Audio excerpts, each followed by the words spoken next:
हा जिल्ह्याचा नसून अनेक जिल्ह्यांचा प्रश्न निर्माण झालेला आहे।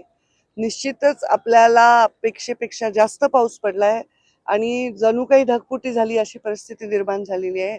आता मी म्हात्रेवाडी येथे आलेली आहे।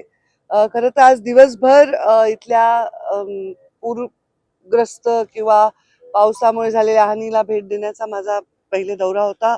पण मुख्यमंत्री महोदय बीड जिल्ह्यात येत असल्यामुळे प्रोटोकॉल प्रमाणे मला तिथेही जायचंय। तर मी आज काही ठिकाणी पाहणी करणार आहे। मग मी अधिकाऱ्यांची बैठक देखील घेणार आहे।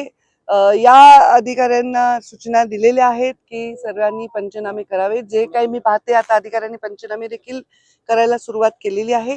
कॅबिनेटमध्ये देखील आम्ही या परिस्थितीचा आढावा घेतलेला आहे आणि शेतकऱ्यांना अशा वेळी दिलासा देण्यासाठी सरकार संपूर्णपणे शेतकऱ्यांच्या पाठीशी उभं राहील अशा प्रकारची भूमिकाच घेईल असं आम्ही पालकमंत्री म्हणून तसाच रिपोर्ट सरकारला देणार आहोत।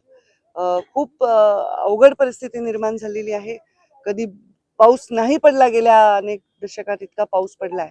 त्याच्यामुळे पिण्याच्या पाण्याची वगैरे पुढच्या 1-2 वर्षाची जरी प्रश्न मिटलाय तरी आज शेतकऱ्यांना हाताशी आलेलं पीक हे गेल्यामुळे त्यांची फार परिस्थिती गंभीर आहे। संपूर्णपणे पंचनामे करून ते अहवाल सरकारला पाठवून शेतकऱ्यांना काय मदत करता येईल याच्या संदर्भामध्ये सरकार सकारात्मक भूमिका घेईल।